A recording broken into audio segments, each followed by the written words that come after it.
Hello there, and good afternoon, and welcome to the next installment of EuroPeers UK on Chaos. My name is Olga, and I'm from EuroPeers UK, the international network for young people who have done various different international exchanges, volunteering under European schemes. And today we have with us two young representatives from Young European Movement in the UK.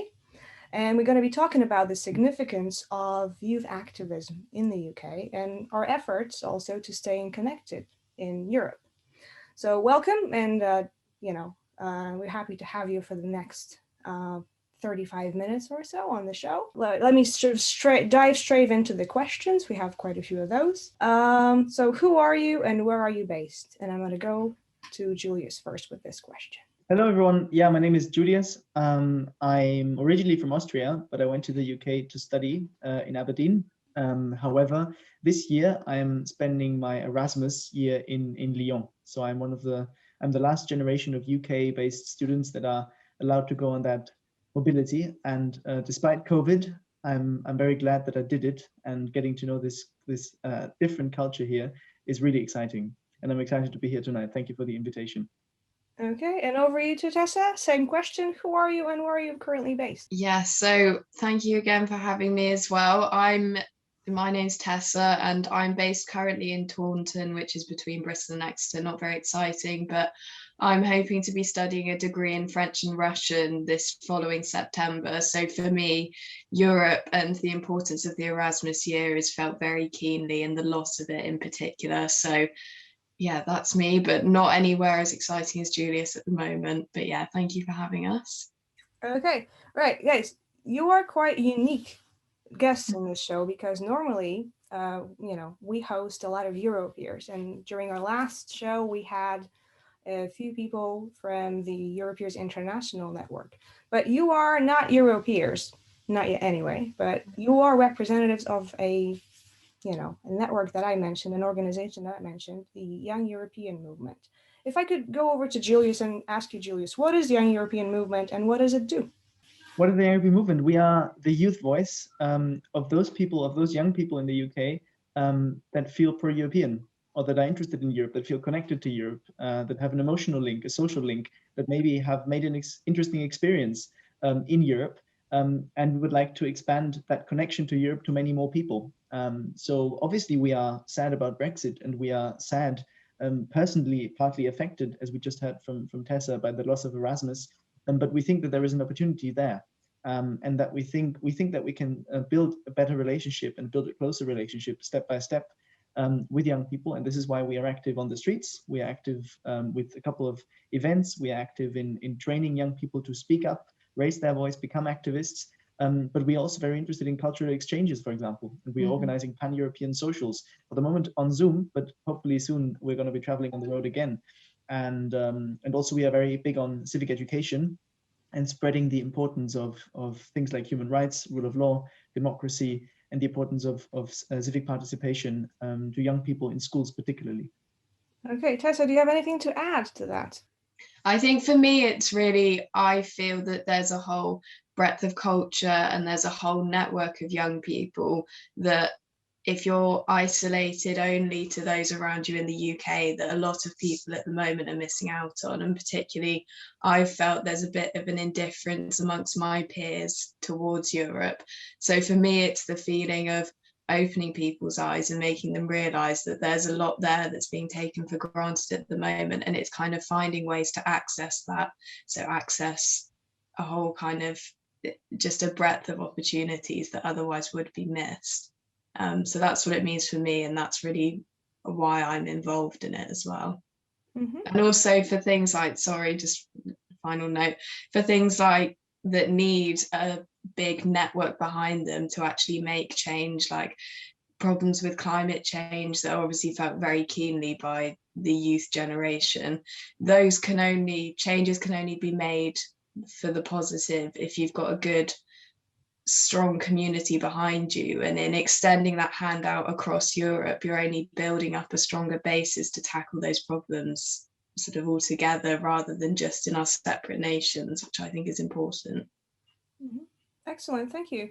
Okay, my next question is about the broader network that the Young European Movement UK is part of, because like I mentioned, EuroPeers UK is only a mere branch of a broader European network of EuroPeers, as EuroPeers exist in 16 different countries and we're ever expanding. And it's especially important now for us here in the UK to stay connected to our counterparts in Europe, to stay connected to the network in Romania, to stay connected to the network in Poland, Germany, and so on.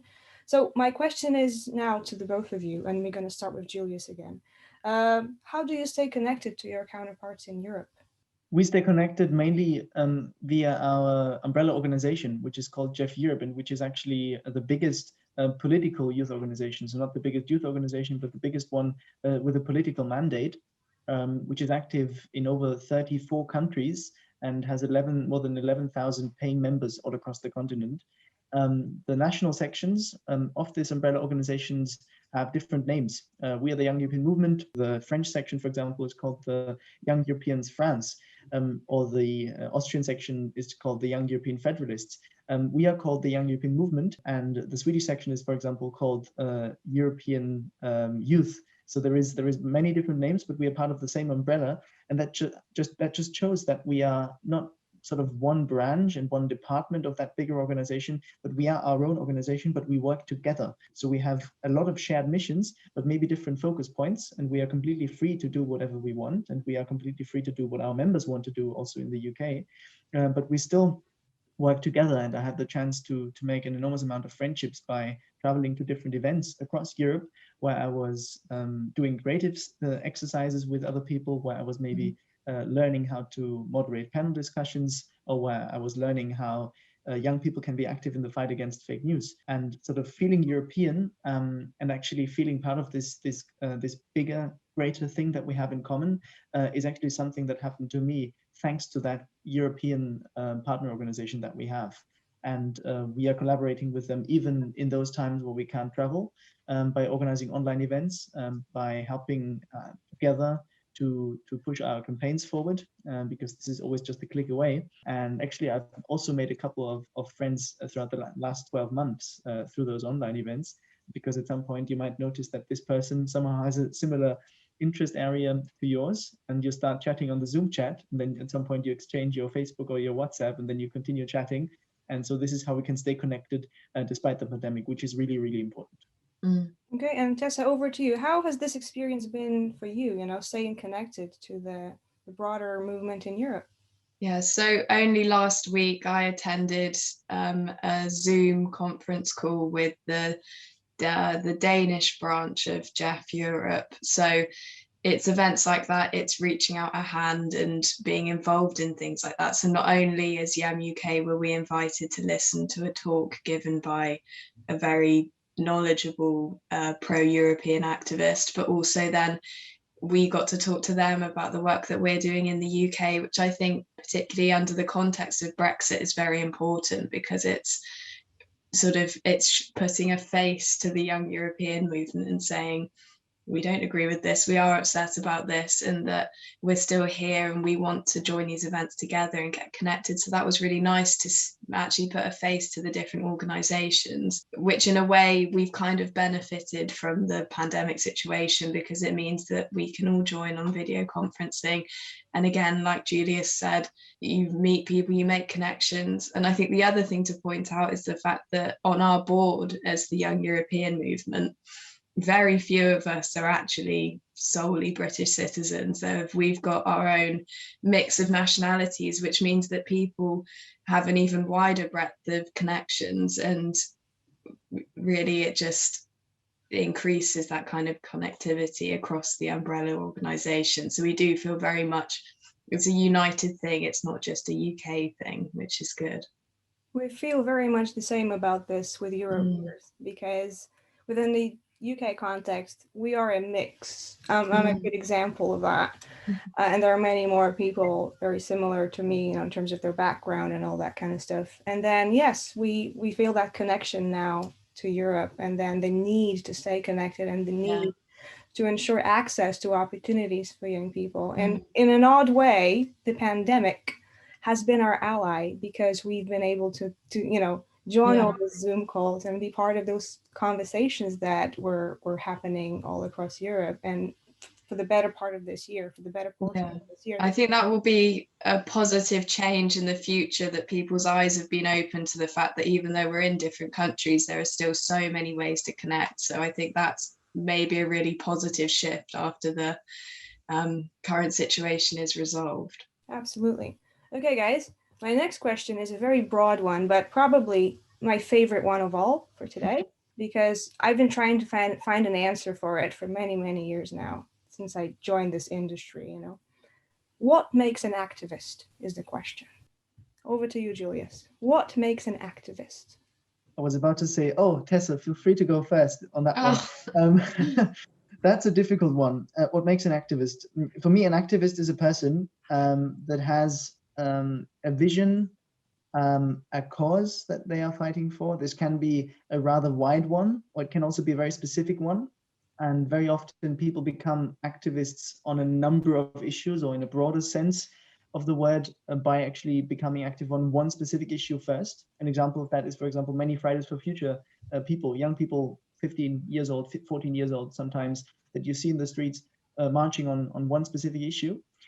And the second part, apart from having a vision, having that cause in your mind, is getting active about it. And this is again where you have 1,000 varieties of being an activist. But in some way, that person wants to make other people aware of their own opinion, and perhaps even convince those other people of your opinion. And in doing so, marching the streets, leafletting, organizing events, organizing campaigns, and trying to make a well about that issue, and trying to get more people involved. And yeah, that's my estimation of what an activist is for me. Okay, Tessa, over to you.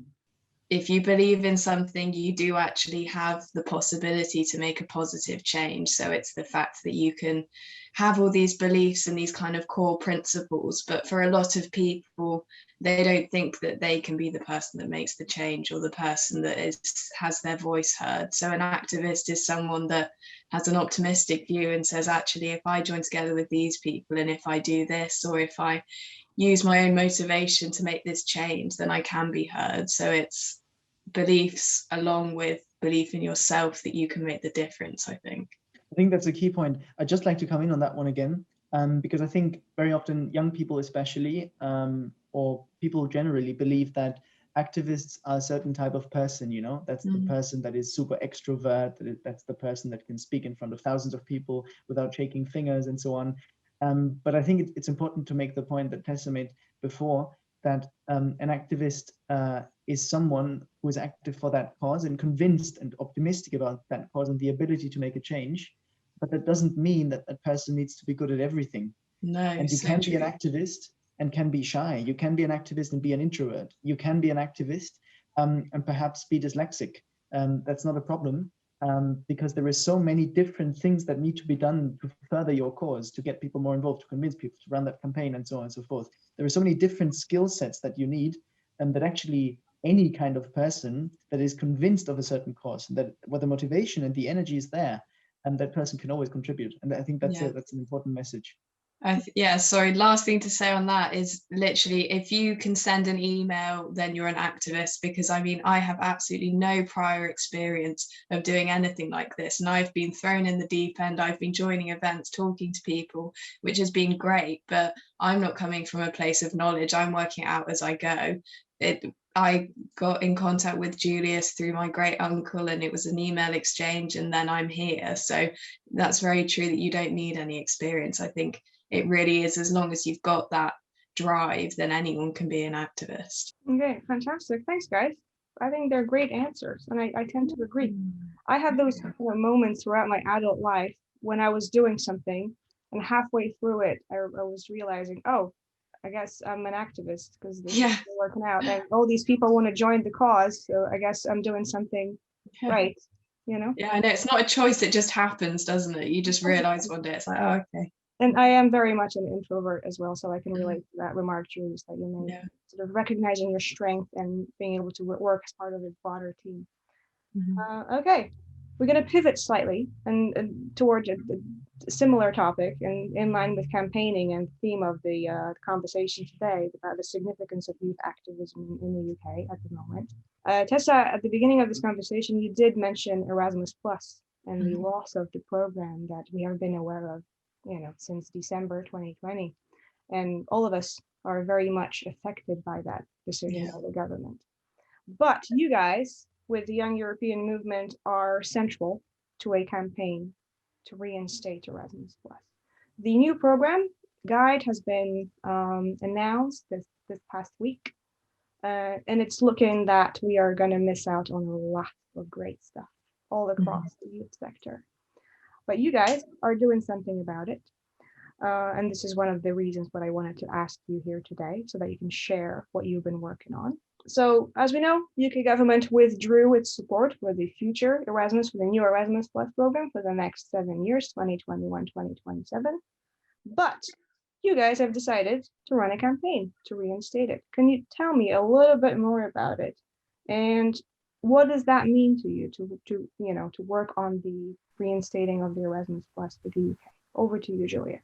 So obviously this is a campaign that's gonna run for a long time. And our goal to rejoin Erasmus is one that is very far away, but perhaps not as far away as a pessimist would think. Because, for example, the Welsh government announced a much deeper and much more well-funded replacement program to mitigate the effect of the loss of Erasmus. Now, this is only available to people in Wales, and we would obviously like to have the whole of the UK be part of such a thing. And we would like the whole of the UK to rejoin Erasmus, because Erasmus is clearly the right choice. But I think this positive news shows that actually activism can have an effect. What did we do so far? First of all, we were doing a lot of networking. So we were speaking in different events, sending a lot of emails, and collecting contact information of people. Just this Saturday, I spoke in an event to 3,200 people live on screen, and talked to them about Erasmus. And following that, a couple of people got in touch with us and wanted to get involved as well.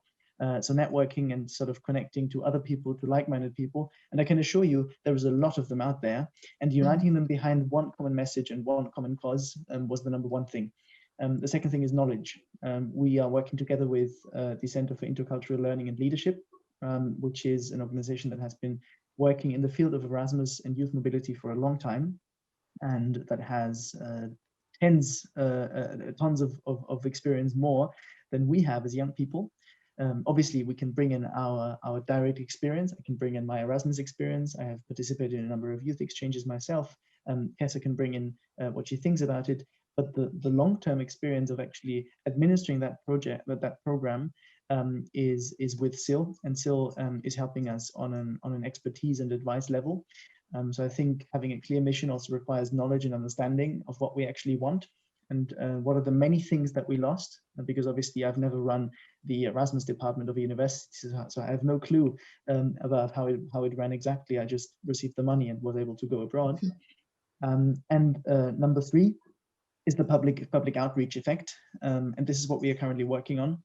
So public outreach means a lot of social media activities, means a number of events that we will run in the future. We're soon going to put on an Erasmus webinar as well, to inform people once again, and maybe also those who never had the chance to participate in such a project, to see what a great opportunity that actually is, and to become aware that this government just scrapped them from this.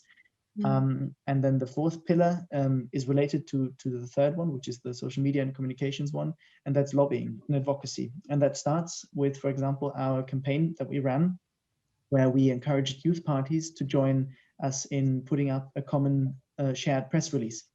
And many youth parties actually signed up. It took a while. And I think this is also where we come in as the Young European Movement. We don't care about party politics, we care about causes. And so we wanted those youth parties to join us in writing that press release, because it is a non-party relevant issue that young people are scrapped from opportunities with the loss of Erasmus. And demanding that ought to be changed was something that we did in a press release, which in the end, I think 4 or 5 youth parties even joined. And we hope that more will follow soon. And we obviously hope that the government is going to hear us. And another thing that we're going to do is that we're going to demand that parties put rejoining Erasmus into their election manifestos, because we want to hold them to account. We want to see who is serious about this commitment, who is serious when they go into schools and speak to young people and they say, I would like to give you opportunities. I would like to give you something that gives you something back, like Erasmus. What are they actually serious? Are those people serious when they speak to young people and when they want to give them opportunities, or are they not?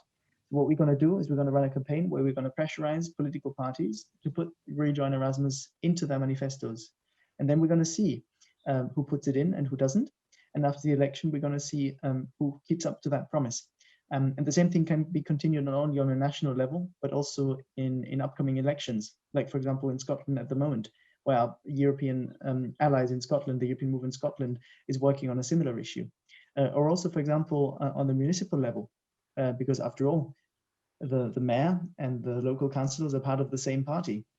And the more we unite different stakeholders, local politicians, students, parents, universities and other public institutions behind this cause, the wider our coalition, our Erasmus Advocacy Coalition can be, the more pressure we can put on the government to realize that the only sane decision is to rejoin this program, because it's a fabulous program and the loss of it is a tragedy. So this is what we've been working on, and we need you to join us because we definitely need more people behind this cause. And this is why, if you're interested in Erasmus, I would really encourage you to get in touch with us. And again, you don't have to be perfect in everything. You can just be good at one thing, or just be interested and you would like to learn, and then you're welcome to join us. And I'm very happy to have a call with you. Okay, Tessa, do you have anything to add? Yeah, I think Julius covered most of it, but just briefly, I think, because like he pointed out, it is such a big issue and there are so many angles that have to be thought about. But with the stage that we're at now, I attended a webinar run by SIL in this past week, and that was really talking about breaking it down into people that are going to be able to fund this and who we can get involved to get our message out to young people and to the public in general. And I think the thing that, when we broke it down like that, the most important thing we can do at the moment is have a really clear message to get people to understand why we're actually doing this and why it's important, for the fact to just really drill it into people's heads that it's an investment in everyone's future, in enabling young people to make these connections abroad and the whole wealth of benefits that this has. So the really key thing at the moment, when it's in its infancy like this, is to open people's eyes and make them realize that actually this is really important, and this is why it's important. This is why it is relevant to you, random person on the street. So at the moment, it's through our social media channels, it's through talking to people, it's through pushing this message and just proving that it's an investment in everyone's future to reinstate this scheme, I think. Okay, excellent. Thank you guys for these answers. Right. How then should organizations motivate their young people, so members of their organizations, to get on board with your campaign, and how should they contact you to get involved? What's the best way? Yeah, there is various ways. We are on most common social medias. So we are on Facebook at Young Euro Move. We are on Instagram at Young Euro Move.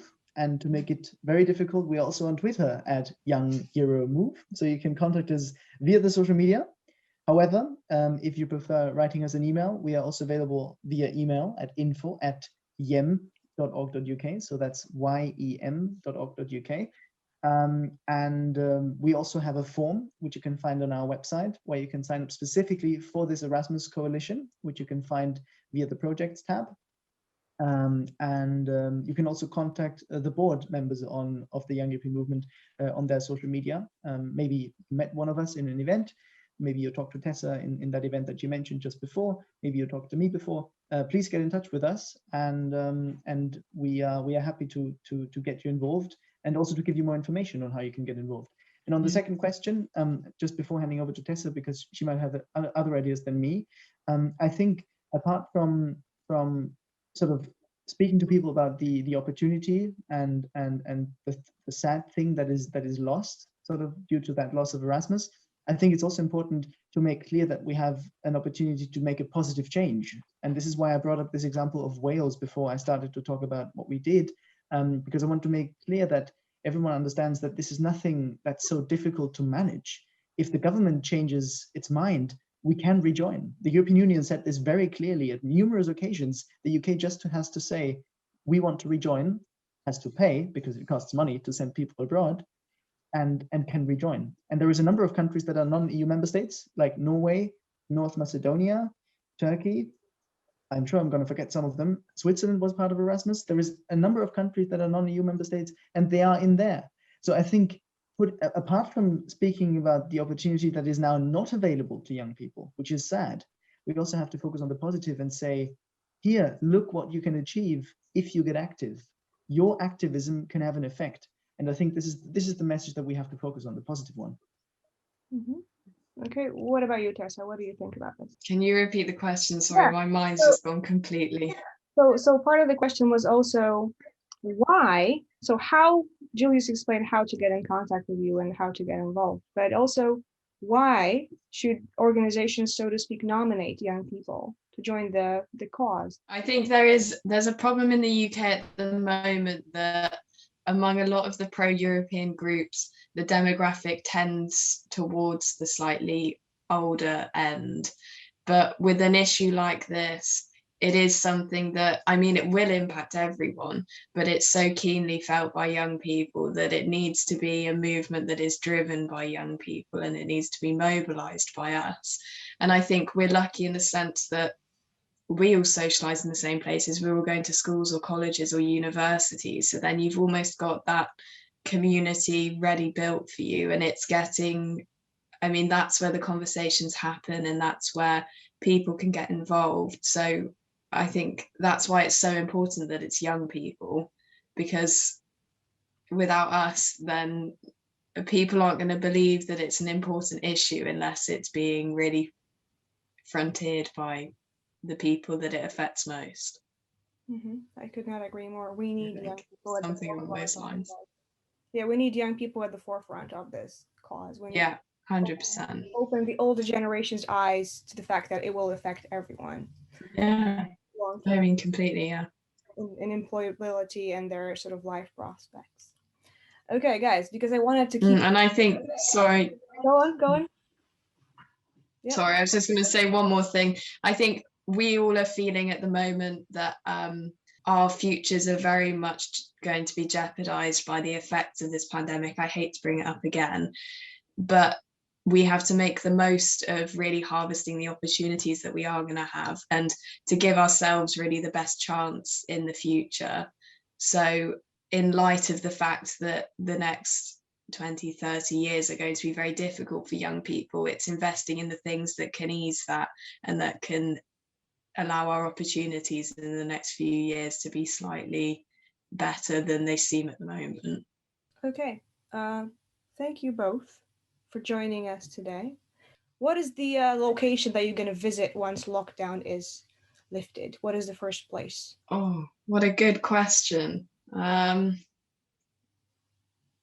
don't want to be really stereotypical, but I've had a trip planned to go to Paris to stay with a relation for well over a year now. So it would be nice to actually make that happen.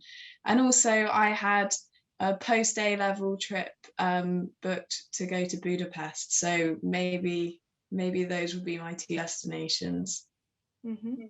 What about you, Julius?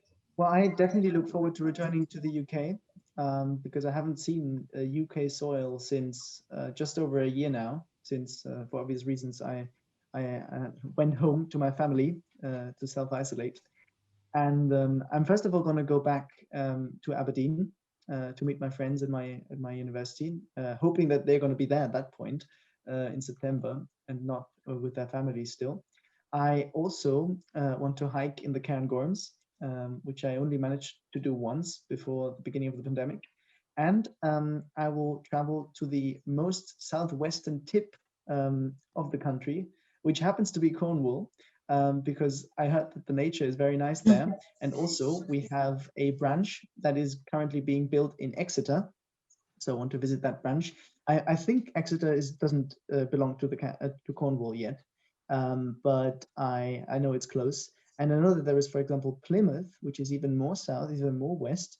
And maybe by the time that I manage to visit you guys, there is going to be a YEM branch there. And if you want to get started with that, please get in touch with us. And we are very happy to help you set your branch up and get active with the Young European movement. Yeah. Amazing. Thank you guys for joining today. I've been Olga with Julius and Tessa from Young European Movement. You can find EuroPeers UK at www.europeers.uk and at EuroPeers UK all across different social media platforms, Facebook, Twitter, and Instagram. Have a good one, folks, and see you next month.